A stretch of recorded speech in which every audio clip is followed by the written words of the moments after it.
여러분, 오늘이 무슨 날인 줄 아시겠죠? 오늘은 5.16 혁명 62주년이 되는 날입니다. 이것을 기념하는 그런 목소리는 잘 들리지 않습니다. 물론 5.16 구국 혁명을 기념하는 모임이 있습니다만 언론들은 거의 다루지 않고 있습니다. 20세기에는 세계 3대 군사혁명이 있었습니다. 첫 번째는 1952년 이집트에서 있었습니다. 모하마드 나기부 육군 소장, 그다음에 압둘 나세르 중령, 자유장교단이 주축이 돼서 무능과 부패에 빠져 있던 이집트 왕정을 무너뜨리고 새로 공화국을 세운 그게 1952년 이집트 혁명입니다. 물론 2021년에 무바라크 대통령을 몰아내고 그 유혈 쿠데타가 있었는데 그걸 쿠데타는 아니죠. 민중봉기 이렇게 부를 수 있겠습니다만 상당히 많은 사상자가 났었죠. 한 300~400명 목숨을 잃었습니다. 그걸 또 이집트 혁명이라고 부르는데 1952년 그 젊은 장교들 중심으로 떨쳐 일어났던 이집트 혁명이 있었습니다. 다른 하나는 터키 혁명입니다. 터키, 이제 그 터키가 투르키예로 불러달라고 그래서 이제 투르키예로 이름이 바뀌어서 이렇게 불리기도 하는데, 다른 많은 나라들은 그냥 자기네 나라들 부르던 방식을 바꾸지 않고 그대로 부르는 나라도 많습니다. 예.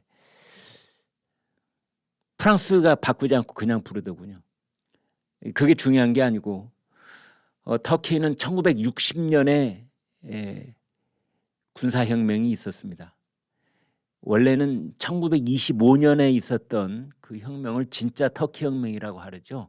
케말 파샤, 여러분 잘 아시는 겁니다.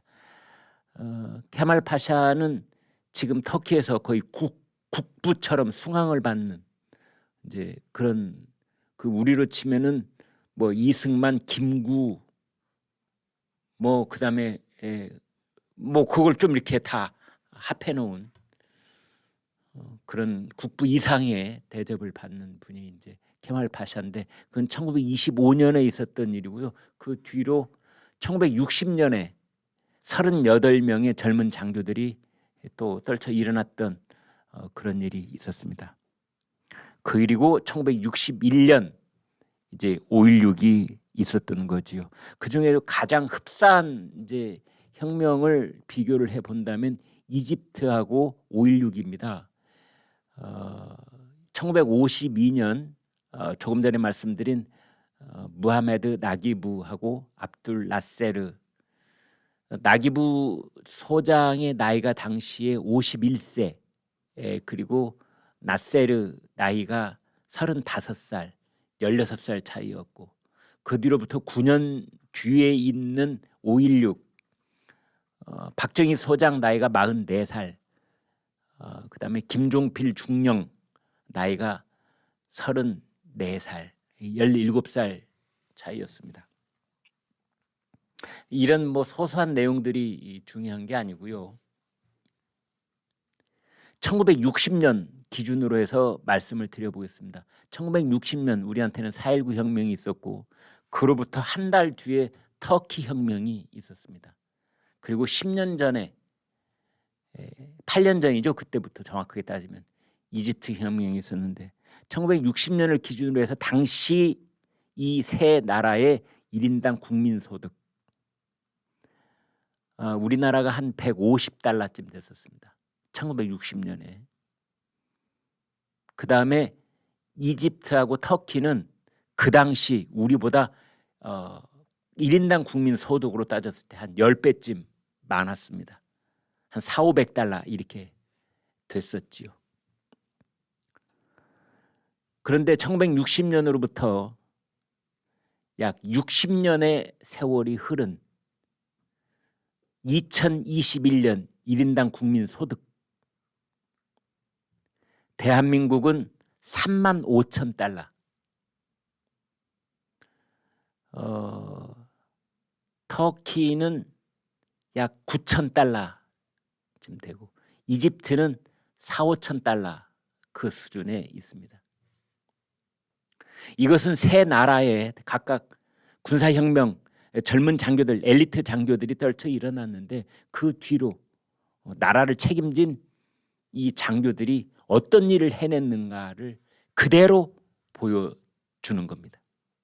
흔히 이런 말을 합니다. 군인들이 정변을 일으켰을 때 그것이 실패를 하면 쿠데타요, 성공을 하면 혁명이라고 부른다. 이런 얘기를 하는데 터키 혁명, 이집트 혁명, 터키 혁명은 우리에게 있어서의 5.16하고는 감히 비교가 안 될 정도라고 말할 수가 있습니다. 그래서 어떤 역사가들은 20세기의 가장 위대한 혁명 중에 하나를 5.16 혁명으로 꼽기도 합니다. 5.16이 가령 여러분 없었다고 상상을 해보겠습니다. 이러한 분석을 반사실적 역사 추론이라고 부르는데요. 역사에 대해서는 가정법을 쓰지 마라 이런 말도 있지만, 그러나 다른 한편 그 역사상에 일어난 일들을 좀 더 명확하게 입체적으로 파악하기 위해서 실제로 일어난 일과 정반대의 사실을 가정을 해본 뒤에 어떻게 됐을까 상상해 보는 겁니다. 과학적인 방법을 동원을 해서. 5.16이 없었다면 지금 우리나라가 어떻게 되어 있을까요?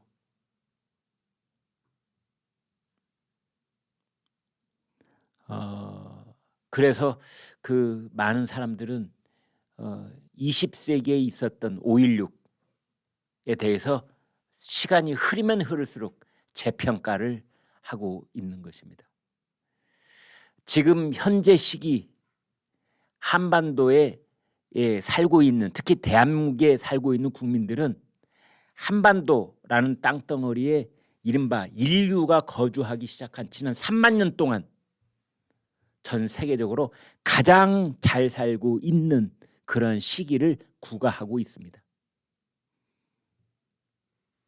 그 찬란한 문명을 꽃피웠던 통일신라 시대, 고구려의 기상이 떨쳐났던 시대, 백제의 그 문화가 일본에까지 영향력을 미치고 있던 시대 다 포함해서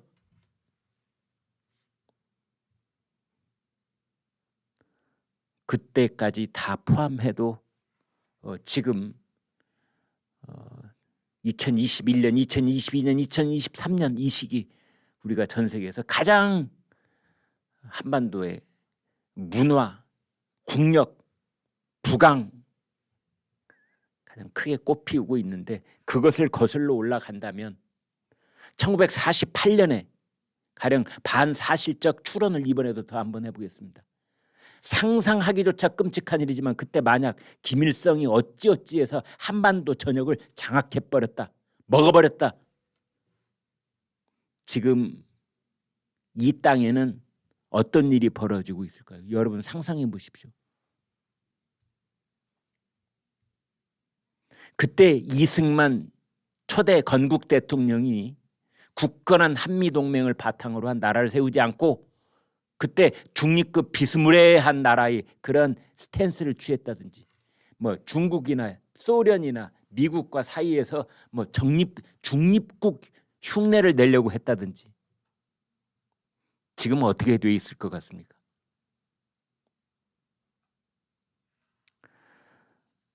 정권이 바뀔 때마다 새로운 내각을 구성하고 장관들을 임명하면은 그때마다 국회의원들은 새로 임명된 장관 후보자들에게 첫 번째 질문이 5.16을 어떻게 생각하느냐 였을 때가 있었습니다. 5.16 쿠데타라는 답변을 이끌어내려고 하는 쪽에서 주로 그런 질문을 많이 던졌지요. 장관 후보자의 입에서 5.16 혁명이라는 말이 나오면은 그걸 이제 꼬투리 삼아서 비판을 하기 위한 그런 유도성 질문들을 많이 했고, 그 질문이 던져질 때마다 장관 후보자들은 아주 곤혹스러운 표정을 짓곤 했었습니다.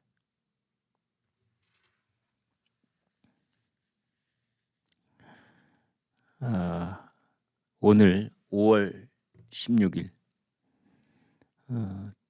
어떤 의미에서 20세기 우리나라에서 가장 중요한 날 중에 한 날짜가 아닌가, 저 개인적으로 그런 생각을 해봅니다.